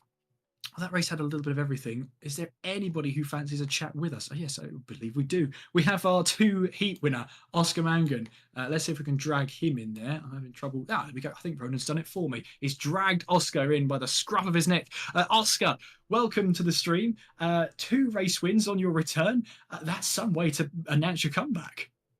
Yeah, it's a good way to start. I'm happy to be back in this like premier Irish sim racing championship, and just getting familiar with everyone again and just hopping in the car and having a bit of crack. So it's a good way to start for sure. Absolutely, and we were expecting sort of the championship protagonists, i.e., the Jordan Kellys, the Ronan Dohertys, to be giving you a little bit of competition, but they've had issues of their own. So, is it a case of a warm track out there? Is that a factor you have to factor in? Yeah, the tires kind of go off after about 3 or 4 laps, so it's all about just kind of babying them and no sliding really. So it's a really tough track. It's extremely bumpy, so it's really just about kind of easing into the stint and just kind of letting the car come back towards you towards the end. It pays dividends, but no, I'm sure they'll be hard to pass now in this next third race. You've had front row starts, Oscar, so far tonight, but you're going to be starting from 8th place. What's going to be the strategy heading into the third and final race tonight? Just going to take it easy, lap 1, and then sort of slot in wherever we end up, and then just try and kind of chip the laps away and see can we move up the field. And a chance to get all full house points tonight. Hey, Oscar. That's the plan. Well, let's see if the plan comes together. Oscar, thank you so much for chatting to us. We'll let you get prepared now for the final race of the evening. Cheers, guys. Oscar Mangan, then our 2 heat winner right now. Let's have a chat to Sean McClements then, who finished second in that race then. Sean, welcome to you. You managed to finish off in second place in that race. I think you actually got back-to-back second places, and that was from 6th place on the grid in the first race. I mean, how's your evening been so far? It seems like all the action's happened around you. Yeah, I mean, it feels weird to be back, but I'll not complain. It's been a long time since I've been here now, but I don't know. It's seemed to be a good enough evening there now. At the pace is thereabouts, maybe lacking a few tenths, but you know what? I'm happy with the way things are going. I seem to be consistent enough. Just hoping I can get a nice clean race 3. Yeah, I was going to talk about qualifying as well, because you qualified on the 3rd row with your brother Dylan there. I mean, it's been a real case of 2 opposite ends of the spectrum. Dylan's been really struggling out there, but yourself, you've got back-to-back seconds. Yeah, well, qualifying my last lap would actually put me 3rd in the grid, but on off track. But yeah, I don't know. It's usually Dylan's better in the tin tops, and I usually struggle with tin tops, and I'm better with single seaters. But I suppose it's the first race, first round. You know, anything can happen. You know, I'm P2, like anything can really happen. But no, I'd say coming out of the season, I think Dylan will catch up. You know, he's a quick driver, so he's one to watch out for. Definitely. I mean, what's the strategy going into the reverse grid race, keeping Oscar behind you? I don't know. I might just hire a double-decker bus or something to try to blow up the road. I don't know. You know what? If you can do that, Sean, I'll be very happy to watch it all unfold. I'll let you get prepared for the 3rd and final race. Sean, thank you so much for talking to me. Perfect. Thank you, lads. Thank you very much. And unfortunately, I think we're just out of time to have a chat to Conor Melia, but hopefully Unlucky 13 will pay dividends later on in tonight's proceedings. But we do have our reverse grid poll, of course, in Tony Stack. Now, he's been battling away towards that sort of top 10 runnings then, the likes of Ian May battling away with him as well. So very much looking forward to seeing what Tony Stack can do at the top of the reverse grid order. And Sean McClements there, hiring a double-decker bus to see if he can find a way to keep Oscar Mangan behind. That'll be interesting. So I reckon Oscar can have a good chance of getting past a double-decker bus, the pace he's been on today. Well, I believe we're going to give you our grid for the reverse grid race and a trophy on the line here, courtesy of Motorsport.ie for the Motorsport.ie RTA Mustang Cup. It's Tony Stack who's on the reverse grid pole with Ronan Doherty in 2nd place, Jordan Kelly in 3rd with Sean McGoldrick in 4th, Jamal Gandor is in 5th place with Conor Melia in 6th, Sean McClements there in 7th place, and no double-decker bus unfortunately, but he's also got Oscar Mangan behind him in 8th place, Peter McCann then in 9th place with Lawrence de Sosva in 10th, Evan Walsh in 11th place, and Dylan McClement rounding off our top 12 going into tonight's final race. The 7th row is Ian May and David Prunty. 8th row is Adam Dowling and Rich Murphy. 9th row is Philip Upson and Grace McCallion. 10th row is Simon Hutchings and Colin Carrigan. 11th row is Kevin Joyce and Stuart Brereton. 12th row is Gary Corcoran and Brian McManus. 13th row is TJ Baker and Aaron Dalton. And we haven't seen Byron DeBello so far tonight. Hopefully, we'll get to see him tonight in that number 66. You can't enter a Route 66 machine and not take part in the America's Mustang Cup. Got to be done. But I don't think we've got Byron or Aaron racing at this moment in time. I don't think we have a TJ Baker on the grid either. So we've got 24 cars taking our reverse grid start. And, well, Ronan is in my ear. He said he's got a hot take for me. Ronan, this better be good. So, hear me out. Jordan Kelly had a bit of a drop, but still managed to go back to 6th place to start in 4th to at least give himself a run towards Ronan Doherty. What do you think? I think it's possible, isn't it? I mean, the thing is that they've struggled tonight, both of them, haven't they? Jordan Kelly and Jordan Kelly and Ronan Doherty. They both struggled tonight. I mean, that's fair enough to say. This is their chance then. Reverse grid pole has put them more back to the front of the field then. And, well, we'll see what they can do. I'll be honest with you. Ronan Doherty starting in 2nd place, Jordan Kelly in 3rd. They would need to get past Tony Stack, who Peter McCann has found out is not an easy man to pass at the best of times and is well up for a battle here. I'm looking forward to seeing what Tony Stack can do. I hope it's not just 3 corners and they're all past him, because I think he's got some defensive display to show us. Yeah, I think you're right there. I think Tony didn't do too well. I think we actually talked about this quite a lot, myself and Evan, in the last race of the Formula Light season, that Tony didn't have a great season, but having him up here now should be very interesting. Like, I think Oscar's going to be carving the field. Jordan and Ronan being this high up the grid may put it to him for quite a long time, unless we have some, you know, shenanigans in terms of Ronan or Jordan spinning out again. Oscar's been stupidly consistent, so let's see what happens. Well, we're about to get underway then for Ireland's premier scene for racing here. We'll see what happens. Well, we've got Tony Stack on that reverse grid pole, and I'm really hoping he can put on a really good display here. He's managed to keep the likes of Peter McCann behind. So let's see what he can do in this race. He's earned this reverse grid pole. Oh, come on, Ronan and Jordan. Let him enjoy it for at least a lap. But you won't, will you? Tony Stack then is already trying to build a little bit of a gap then, as it's almost like he was trying to encourage a false start from everybody, but you're not going to catch out Ronan and Jordan like that. All in formation then as we head our way through in towards turn 9, an all important trophy on the line as well, courtesy of Motorsport.ie. For this feature race then, the Porsche pace car exits stage left here at Willow Springs, and it's up to Tony Stack to put that right pedal right onto the floor. He's going to leave it as late as he possibly can, I think, to try and hold on to this lead for as long as he can. We don't normally hold this long. There we go. Tony Stack has gone for it now and will be looking to try and pull himself away here. Sean McGoldrick is already trying to get him a move in. So too is Jordan Kelly up the inside of Ronan Doherty as we make our way in through turn 1. Jordan Kelly's got the inside line through turn 1, and he'll have to be on the outside though now as Ronan Doherty snatches the inside then of turn 2. To get himself back through then. Jamal Gandor starting in 5th place. Well, he's already being passed there, or at least attempted to pass by Oscar Mangan then. Oh, and Jamal's run a little bit wide then. Might cost him a little bit of time. I think he might have just got away with that though, as Sean McClements tries to fight his way through the order as well. He is now have Jamal Gandor just ahead of him. As we see now, Tony Stack is holding Ronan Doherty and Jordan Kelly behind him as we head away through 5 and 6. And then we head away through the Monroe Ridge. Ronan Doherty snapping at the heels of Tony Stack then. We head our way out of Monroe Ridge, through in towards the Wings Leg we go, before we head our way through the final couple of corners, through the sweeper and through turn 9 then.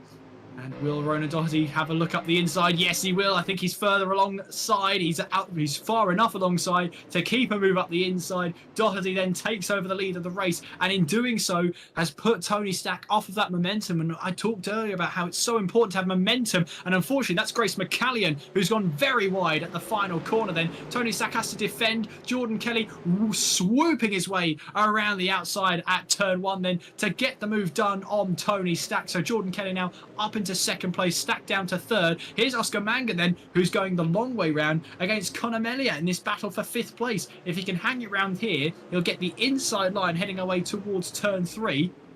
But again, then he'll be on the outside, heading away in towards the Budweiser balcony. No such worries needed, though, because Oscar Mangan has got himself up into 5th place now as we head away through in towards turn 5. Then we head away through down in towards turn 6, then towards Monroe Ridge. Lawrence de Sauce then up into 8th place, but Jordan Kelly's fallen down. He spun again! Jordan Kelly spun again! And Oscar was talking about the tyres, keeping them in good nick and keeping them in good condition for the first part of the stint. And make sure you nurse those tyres. He spun again. Sean McGoldrick now looking round the outside of Tony Stack, then through towards turn 8 and then through turn 9. Tony Stack has the inside line, but Sean McGoldrick just about gets his way through. Oscar Mangan, meanwhile, getting the move done there on Conor Melia to move himself up into 4th place. Has got a good run as well on Tony Stack as we make our way up the hill then once again towards turn 1, and he'll have to go the long way round. Will Oscar Mangan. Tony Stack tries to keep a nose up the inside but can't quite make it stick, so that's Oscar Mangan then up into the top 3. There's Conor Melia now looking for an inside line on Tony Stack, and there's just those positions are starting to fall a little bit like dominoes unfortunately right now for Tony Stack. He just needs to get back into the rhythm now. Jamal Gandor is behind him with Lawrence de Sauce there in 7th place and Sean McClements in 8th. And there's a little bit of a Constantina effect right behind them. I think Peter McCann might have actually hit the back of Sean McClements there, I think, but could be wrong on that one. Meanwhile, then Dylan McClements up into 10th place now as we make our way through in towards turns 5 and 6. And we have a look at a replay here. What on earth could we have possibly seen out there? Well, Jordan Kelly spin. Yeah, this is going to be a highlight here. Let's see what happens then as we make our way through in towards the Budweiser balcony. And he'll make his way now down in towards turn 5 and 6. And this is going to be a carbon copy. Yeah, he's just carried too much speed again. The car twitches. He has to recover it. And at that point, he's already past the point of no return for losing that car. It's such a narrow bit of track there. But for Jordan Kelly, he's having trouble keeping that car behaving itself. Sean McClements then was shown the bit of sand and the bit of dead grass on the inside there by Lawrence de Sosva. That didn't deter Sean one bit. He'll try and get the power down, but the problem is he'll be on the outside, heading our way through in towards the Rabbit's Ear.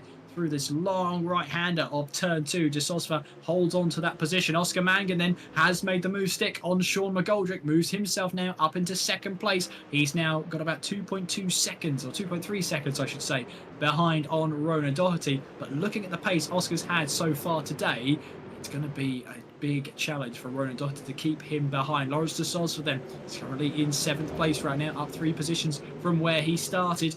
He has the McClements brothers, Sean and Dylan, behind. He's got Peter McCann. He's got Evan Walsh behind him as well. He's got Ian May, David Prunty, Rich Murphy, all in that queue there to see what happens there. I think Philip Upson's just had a moment as well. So a bit of tyre smoke behind. Evan Walsh looking to see if he can find a way past Peter McCann here. On board the number 9 against the number 14 of Peter McCann. Through in towards the final corner we go for a battle and for a place inside the top 10. As once again on that front diffuser then of Evan Walsh as he looks up close and personal on the back of Peter McCann. McCann going defensive then up in towards turn 1. As it worked this time, well, Evan Walsh has to go the long way round, has to tuck back in, see if he can prioritise the exit of turn 1. Might have a good run here, but again, he's just carving up this opportunity here for Peter McCann to run wide. There's the opportunity for Evan Walsh then, trying to go up the inside then at turn 2. He was carving up that opportunity. Peter McCann runs wide on the exit of 2, and that is Evan Walsh up a position there, and he beautifully carved out that one, just deciding to make some moves there for Peter McCann to defend, and in doing so, Peter McCann gave himself the worse off lines that would cost him momentum, and Evan Walsh absolutely crafted that to perfection there. Lawrence de Sauce for them, currently 7th place, holding back the McClements right now as we make our way out of Monroe Ridge towards Wings Leg And then we head away towards the sweeper and the final corner at turn 9. Oscar Mangan then knows he has a battle on his hands. Ronan Doherty, fastest driver out on track right now. Sean McClemens thought about a move up the inside of Lawrence de Sosva, thought against it in towards that final corner. And as we make our way on towards the start-finish straight, well, it's solid lap times right now. Ronan Doherty is the fastest driver out on track. 1 minute 12.5 from Ronan Doherty at this moment in time. But he set a 1:13.1 on his last lap. That's compared to Oscar Mangan's 1 minute 12.8. So about 0.3 of a second was taken out of that lead last time around. Oscar Mangan now about 2.1, 2.2 seconds behind. This is in no way over. Ronan Doherty could be a chance of a race victory here tonight, but they have to do it the hard way to see if he can hold on to that position. As there is second place driver Oscar Mangan then, as he makes his way through in towards turns 5 and 6. We head our way through in towards turn 7. Mangan running just a little bit wide there, but looking at it, it doesn't seem to have phased him too much, as the gaps there starting to come down in favour of Oscar Mangan. They really started to build up. Ronan Doherty taking advantage of his better starting position. Mangan had to fight his way through the field, but as we make our way through the final corner, Ronan Doherty is absolutely on fire at the moment. He's built up that gap once again, and as they cross the line, it's going to be about 2.6 seconds as they head their way across the line. As, yeah, it is. Ronan Doherty, 1 minute 12.7. Oscar Mangan, 13.2. Lawrence de Sosva then has Sean McClemens on his outside here as we head away towards turn 1. Meanwhile, Evan Walsh looking for his move on his own, trying to go up the other McClemens inside. Well, that is Dylan getting the move done there. Sorry, Sean getting the move done. Dylan's now under pressure from Evan Walsh. Dylan McClemens has the inside line. Evan Walsh round the outside. He goes through and towards turn 2. Now he'll have the inside line. If he keep it all together, no, he can't. The back end drops on Evan Walsh there. And that's a close call for whoever was using the Portaloo. Evan Walsh, though, spins himself around and just getting a little bit too out of action there on the yellow stuff, I guess you could call it. Has fallen this way all the way down the order. Dylan McClemens then getting a bit of reprieve there on that side of things. But yeah, he won't have reprieve for long. Have Peter McCann on his rear diffuser before he knows it. Gap seems to be ebbing and flowing between Doherty and Mangan at the moment. It's flowed towards Mangan on this last lap. Brian McManus, though, has Jordan Kelly right behind him as they make their way through in towards the final couple of corners. Jordan Kelly with that earlier spin, really having to battle his way through in towards the final corner we go then. Fantastic stuff. We're nearly 9 minutes into this race. We're almost a half-time distance in this race. It's absolutely flown by. I wish this day, yeah, could we just extend it another 20 minutes? I could really do with that. David Prunty then has got Adam Dowling on his outside, though, on his left-hand side, heading away through in towards turn 2 there. Prunty in the yellow M&M machine, just trying to hold off the attack then. But look at that. Adam Dowling was having none of it. He stuck himself up the inside there. Brilliant move there from Adam Dowling. Didn't back down and got himself now up into 12th place with David Prunty now in 13th. And that is Kevin Joyce right behind him as well. We've got Evan Walsh in the pits and 2 cars going off in sympathy with each other. Just Sean McClemens and Lawrence de Sosva going off in sympathy. There's a load of tyre smoke there. They both went off together. Not sure if they were both, you know, in an incident together or if they were just completely pirouettes in symphony. Let's have a look then. Sean McClemens, he makes his way through in towards the Budweiser balcony with Lawrence de Sosva right behind him. And my gut feeling is these two are completely separate incidents then. Yeah, they are. They both lose the back end there. Simultaneous. I give it a 9.8 for synchronisation there. Well done, fellas. Unfortunately, though, it's cost them a load of positions doing that. Well, they've got themselves back underway at the very least. I wonder if that's a case of perhaps... And I'm putting this out there as a theory. Lawrence de Sosva spun in reaction rather than making his own mistake all on his own. I think he saw the car ahead of him spinning, and that sort of forced a reaction that ended in Lawrence de Sosva spinning himself. But yeah, that's just me as a shouting man in a box somewhere. So take that opinion with a pinch of salt if you must. Adam Dowling, meanwhile, has Ian May and Kevin Joyce behind him in this battle for 9th place. Heading into and past the halfway mark of this race. Ronan Doherty's doing well at the moment at the front, keeping that gap stable. It's currently 2.3 seconds. The gap flowed towards Mangan on that last lap by about 2.5 tenths on the last lap. Let's see what these laps are going to be like then. Ronan Doherty making his way across the line then, with Oscar Mangan just looming in the distance then. Having a look at the last lap times as they make their way across the board. 1 minute 12.9 from Ronan Doherty, 1 minute 13.2 from Oscar Mangan. So at this point then, Ronan Doherty is doing exactly what he needs to do to keep himself ahead and see if he can get his hands on the first of our trophies here, presented by Motorsport.ie, who will be handing out trophies for the winner of the feature race at every single race this season, which is, of course, is this one, our reverse grid race.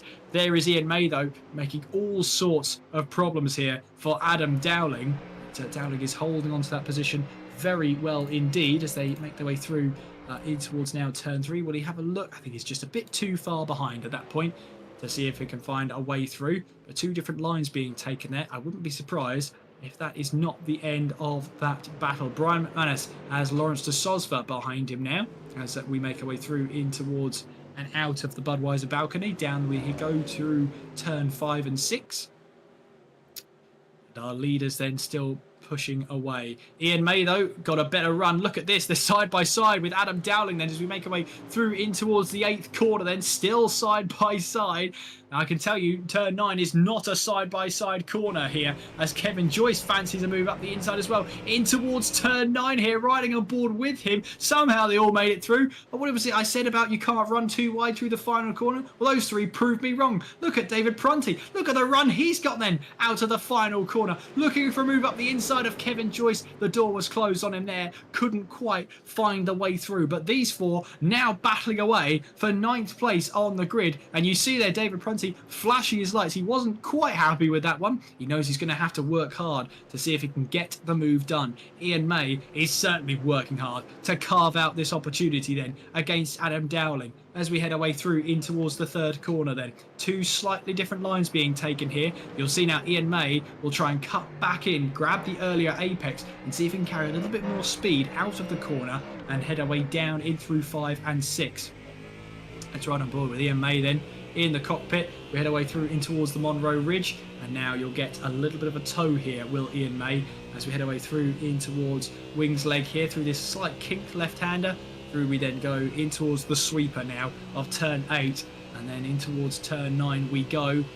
In towards that final corner. We have, what's that, 6 minutes left on the clock, just over, of this race left to run. And we have Ian May battling Adam Dowling then for 9th place, with Kevin Joyce and David Prunty not too far behind either, ready to pick up the pieces. And boy, there have been pieces to be picked up by all drivers here, haven't there? There have been mistakes from all calibre of driver today. Ian May running slightly wide on the exit of 1. He got away with that one, that's for sure. The back end could easily have dropped on him there. Through towards turn 2 we go then. I think Ian May can count himself a very, very lucky man to be holding on to that one. But just about doing enough. Jamal Gandor, meanwhile, has caught the back of Tony Stack. And I couldn't find any more rhymes, so we'll leave it at that. Jamal Gandor then trying to battle away for 5th place as we make our way through in towards Monroe Ridge.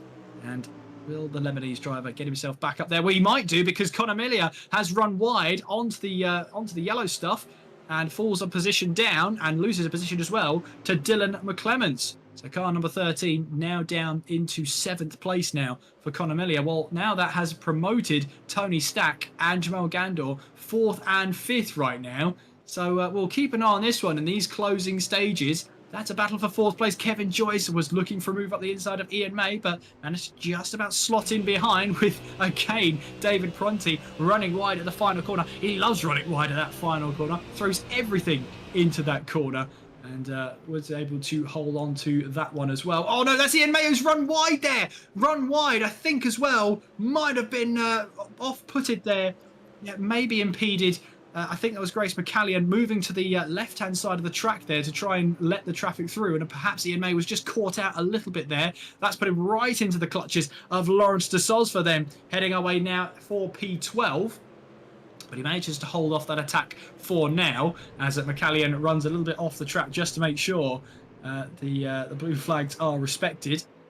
We've now got 3 minutes, 15 seconds of this race left to run. We've got, depending on where Ronan Doherty is out on track, We've got a couple of laps to go then. There's Jordan Kelly battling away now with Colin Carrigan, and Jordan Kelly gets that position done and dusted. He moves himself up into 15th place. Colin Carrigan tries a little bit of Mustang rallycross there, rejoins the circuit at Monroe Ridge, and we'll get back onto the power. Might lose the position out there to Sean McClements. Lawrence de Sosva, though, has made the move on Ian Mayden. Through in towards the final corner we go, and making our way back out onto the start-finish straight then. We don't have many laps to run here. Ronan Doherty leading the way by 2.9 seconds. That gap has, as I've said before, ebbed and flowed, but it's normally stayed above 2.5 seconds. But it's normally stayed below 3. But what Ronan Doherty has done is been consistent enough to keep that approach from Oscar Mangan behind him. This is the pace we could have seen from Ronan Doherty in the early stages. We could have seen it in race 1. You know, he had pole position, albeit by hundredths of a second, but we knew he had the pace to be at the front of this pack. Now he's proving that in this reverse grid race. Through in towards the final couple of corners we go then. And we have 3 minutes left on the clock. And we'll see. Let's see, we'll probably have about 3 more laps to run. Ronan Doherty leading the way. Yeah, absolutely. Very, very surprised that Oscar didn't have the race 1, race 2 pace on Ronan Doherty here, and obviously that big mistake from Jordan has him down in 16th. He's 13 places down from his starting position.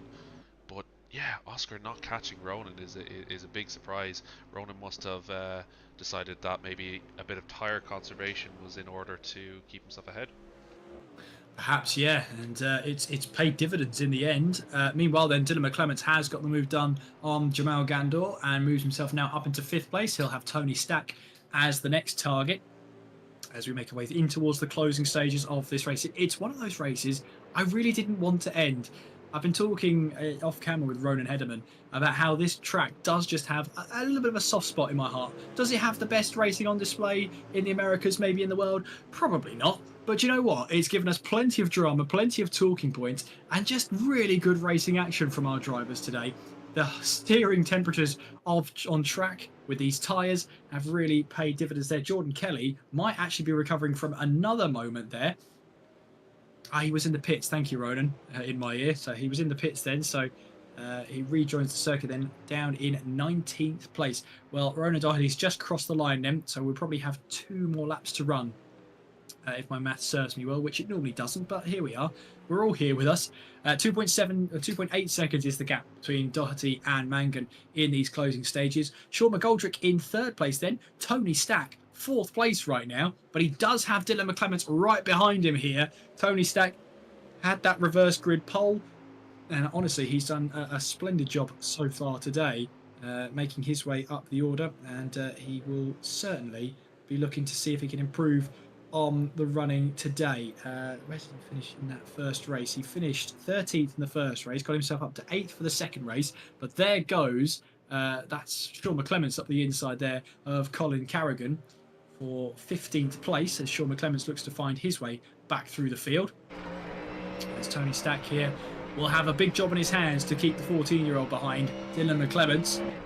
But we'll make our way through and towards the final couple of corners. We'll expect Ronan Doherty to cross over the timing beam to start the final lap of this race. There he is, Ronan Doherty, white flag a waving, starts the final lap of this race. Then Oscar Mangan in 2nd place and Sean McGoldrick in 3rd at the moment, and all of them look pretty comfortable with their gaps at this moment in time to try and wrap up the top 3. What's undecided though is 4th place. Tony Stack and Dylan McClements across the line, separated by about 0.2 of a second through and towards turn 1. Tony Stack only has about 2 miles to try and defend this position then, and Dylan McClements will have to try and find his way past a very difficult to pass Tony Stack. The odds are stacked in Tony's favour heading into the final lap, aren't they? Dylan McClements will try and roll the dice, see if he can find a way past. Up in towards turn 3 we go, and we'll head our way up towards the Budweiser balcony for a good viewing of this 4th place battle. Then McClements will know he's running out of time now. Back on the power we go, down the hill we go through turn 5 and through turn 6 before we're met with Monroe Ridge then. We'll expect Ronan Doherty to make his way across the line any moment now. Here he goes then through in towards the final corner, and it is going to be a race victory and a trophy to take away, courtesy of Motorsport.ie. Ronan Doherty wins the feature race. A long-awaited victory there. We cut to Dylan McClements there, who's looking for a move up the inside of Tony Stack in towards the final corner. He'll have momentum on his side as well as we head away towards the start-finish line. Tony Stack, can he hold on to that fourth place as they head their way across the line? Yes, he can. Tony Stack finishes in fourth place. Dylan McClements in fifth place. Sean McGoldrick, meanwhile, does finish in third place. That's Kevin Joyce across the line, just behind Adam Dowling there, in a brilliant race to round off tonight's proceedings there. It was a case of Ronan Doherty got that move early, got the lead on the first lap, towards the end of the first lap, I should say, and just managed to try and run away like nothing else mattered. And you know what? That was a very good strategy. It worked out for him. He won by 2.9 seconds ahead of Oscar Mangan and stopped Mangan from, collecting every single point possible. So that was a very important thing for him then. Ronan Doherty, I think, set the fastest lap of the evening as well. 1 minute 12.5. And compared that to Mangan's best time, it's about 2/10 in it. So really, really good stuff to see. Really good way to round off tonight's proceedings and to round off the first round of the season here.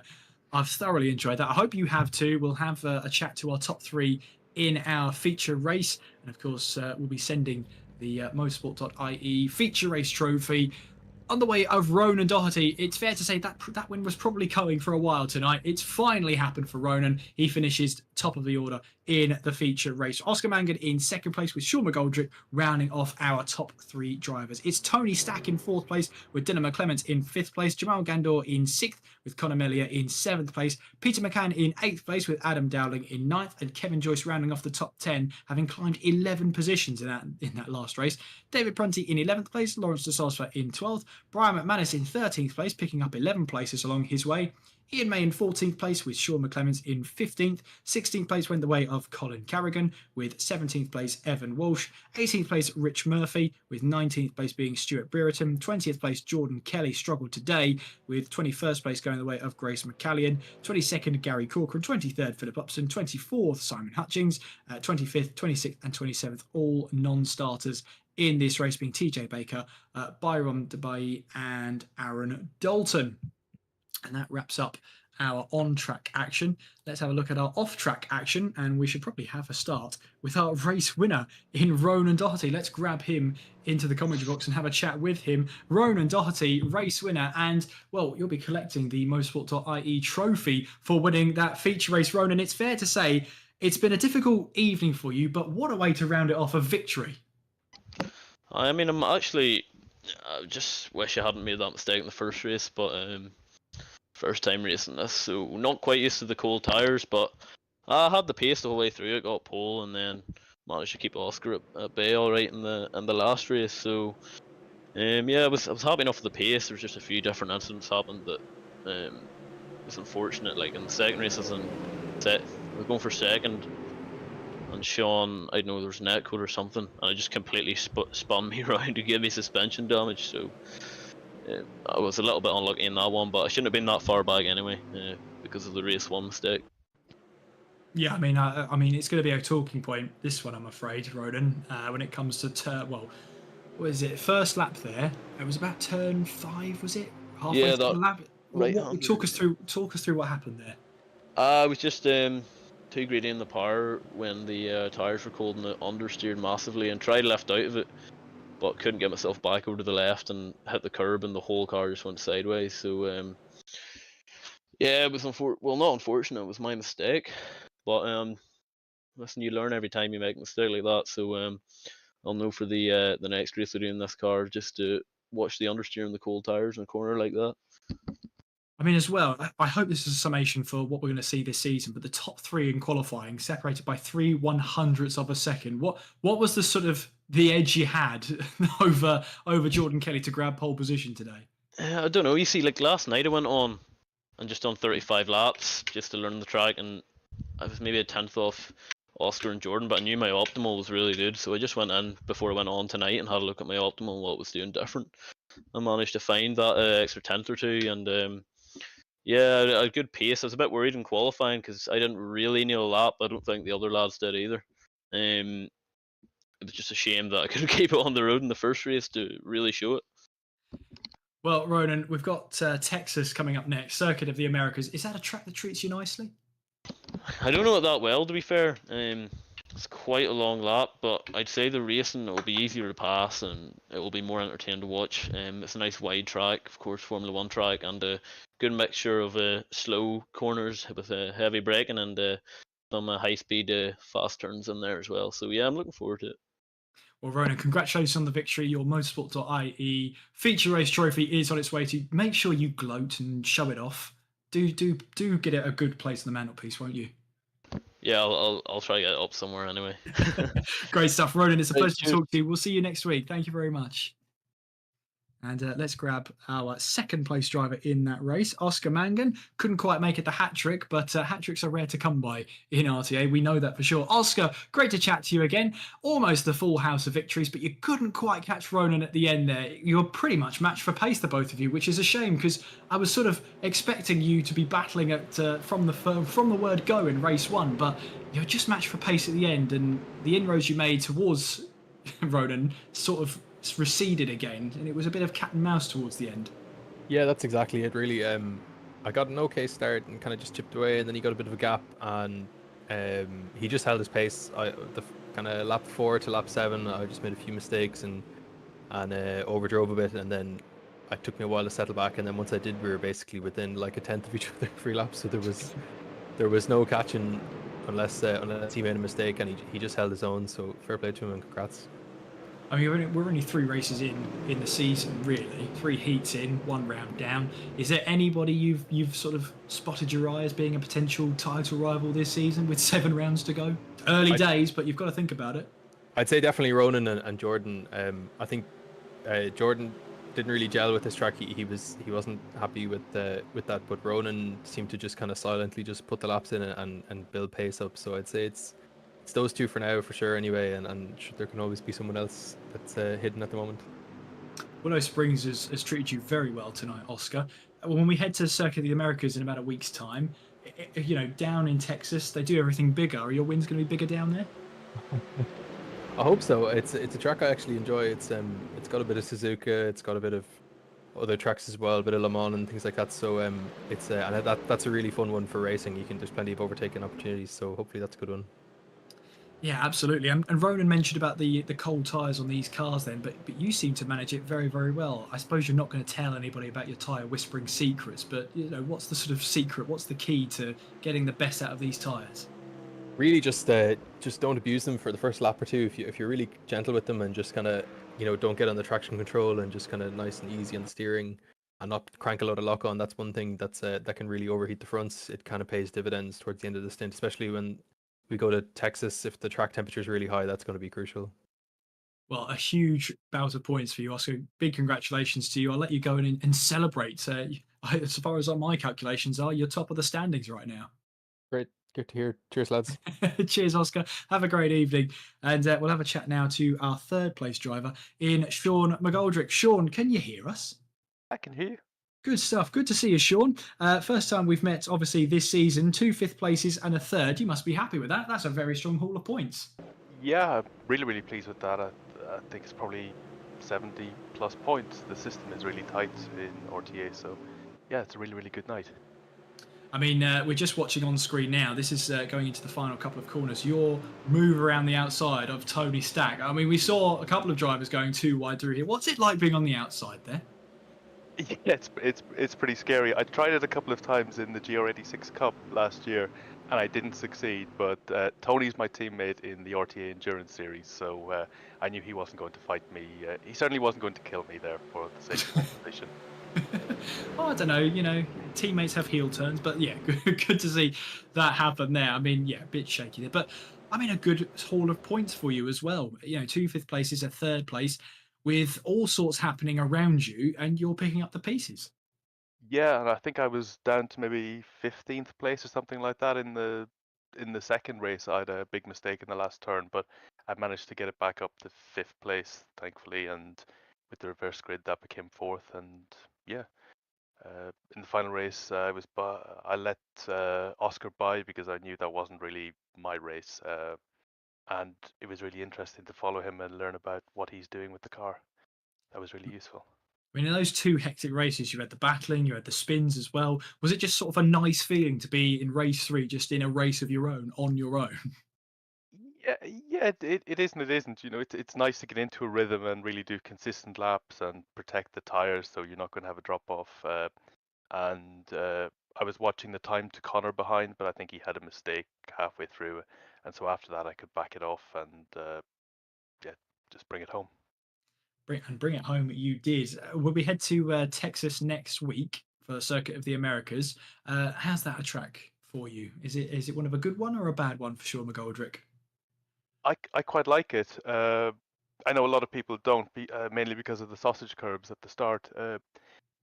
Even though it's a completely different track, that whole section is going to be quite similar to Willow Springs. That you're going to have to take it really easy and look after the tires and not overheat them too much. So, yeah, I'm looking forward to it. Common theme being a tyre whisperer. Well, Sean McGoldrick, your tyre whispering's got you third place in the feature race. I'll go and let you enjoy it. Stop talking to me. Go and enjoy it. Congratulations, Sean, and we'll see you next week. Thanks. Thank you very much, Sean McGoldrick. That's our top 3 done and dusted there. I'm going to bring Ronan Hederman back in here for our final thoughts. I mean, Ronan, now we have to decide a driver of the day, and like heck am I doing that on my own? Yeah, I'm struggling to think of anyone besides Oscar Mangan to come back. I don't know what Oscar does in his off time from RTA, but it's obviously a lot of driving, and I think it's only fair the dominating wins he had in race 1 and race 2 I think are probably enough to give him driver of the day. Do you agree? I think so. I will give a mention though to Tony Stack. I mean, I did mention it in the previous race. He got some good defensive displays out there. Got himself the 8th place in race 2, which of course gave himself the you know pole for the feature race. And he put on some really good defensive displays. He was involved in a great 4-car battle in the first race. I really held his own out there. And when he got that reverse grid pole, he was keeping those quick drivers behind for at least 3/4 of the lap Yeah, with I some think really good defending. I that's think that would be my pick for driver of the day. But Evan and I like to decide this on a coin flip. But I don't know. no. I think we can debate this. You know what? I think I actually agree with you on this one. Tony to finish 4th, starting on pole, and we kind of knew that where Ronan started in relatively towards the top, and we probably thought that Jordan was probably going to carve through there as well, bar that mistake he made. To hold himself there in 4th, especially against the likes of, you got Dylan McClements behind him there, you had Connor Mealy who had made a small bit of a mistake, who had been putting pressure on him to hold his spot in 4th in that 3rd race. I think that's probably worth the driver of the day. What do you think? I agree. I'm gonna go out on a limb here and say that Tony Stack is going to be RTA driver of the day, so picking up that first honour of the season. Congratulations, Tony. I was thoroughly impressed. What can I say? It's great to see some great racing action and some good defending as well. Not many overtakes from Tony, but that wasn't the point. It was the fact that he was able to hold his own, hold those positions there, and put on a great display for us all to have a gander at. Well, Ronan, it's come to that time where we have to say goodbye, but also to look forward to next week when we head to Texas. I always say they do everything bigger there, so it should be a fantastic race. Yeah, I'm really looking forward to Circuit of America as being the pinnacle F1 track in the States. I'm not normally a big fan of it. Maybe that's just I'm not a fan of it as an F1 track, but I believe it was Oscar was saying, yeah, it was actually Ronan was saying, there should be some good overtaking spots in there, especially with some big straights. These cars don't seem to have the biggest amount of draft in them, but we'll see when it comes to the Circuit of Americas. But what's your kind of perspective on where this season is going to go? Is there going to be a dominating factor here? Is there going to be a massive rivalry in Ronan and Oscar? Will Jordan pick up the pieces from this round and hopefully have better luck in a track with not too much gravel to be contending with? Well, I think that the last time we saw Jordan have a little bit of a wobbly round was in the Super Lights, and he bounced back from that immediately and went on to win, I think, half the races from that point onwards. So he's had a wobble before, but once he's had the wobble, he's pretty much unstoppable. I think tonight will be a sort of marker in the sand that Jordan Kelly will just be absolutely on it like a car bonnet. We'll have to wait and see. But do join us next week. A big thank you to Ronan Hederman behind the scenes for not only broadcasting this and showing me all the screens, but actually jumping in with some commentary as well. So thank you very much, Ronan, for keeping me company. And also a big thank you as well to Motorsport.ie for sponsoring the RTA America's Cup. And of course, a big thank you as well to Leo Nolte. Motorsport.ie are awarding a trophy to the feature race winner every single race this season. So Ronan Doherty will be the first to grab that trophy. A big thank you to yourselves as well for watching along. Hopefully you'll join us next time, next week, when we head to the Circuit of the Americas, Texas. Yeehaw! We'll see you there. And I would say the Irish, but I'm not going to embarrass myself. We'll see you soon. Good night.